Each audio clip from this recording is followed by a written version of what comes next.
New product alert. You guys are always messaging me about, I want something affordable, but I want it to be effective. Do you have anything? So I stumbled upon Joah Beauty. They have this new Crystal Glow collection and it is bomb. It's effective, affordable. It's awesome. There's 3 products in particular that are bomb and they will give you that dewy, glowy youth that we're all thirsty for. Okay, first we have the Tinted Luminizer. It has 10 adaptable colors. I like to use it to kind of chisel out the cheeks. You can wear it alone like this, like light, or you can go heavier if you want, but it looks beautiful under makeup, which I've done before. You can just put it wherever you want to have a little bit of life.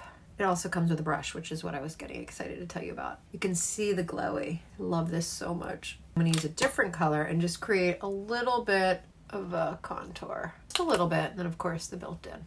So the next is the Luminizer Mist, which I love. It actually has kind of this creaminess to it. It's a mist, but it's creamy. It also has hibiscus flower, which is really hydrating. Again, leaving the skin dewy, refreshed. While you're doing your makeup, you want to continue to give it moisture. This is great before, middle, and end, and then the rest of the day to keep you refreshed and gorge. So the last product that I wanted to introduce to you guys is the Jelly Balm Highlighter. This innovative jelly texture. It's like a texture I've never felt before, and I love that. This is going to leave you shimmery. This is going to give you that extra oomph. It's super versatile. Put it on your clavicle, put it on your décolleté, put it on the shins. You can use it like anywhere you would highlight. I mean, it's just so pretty. This is the new Crystal Glow collection. It just dropped from Joah Beauty. I can't get enough.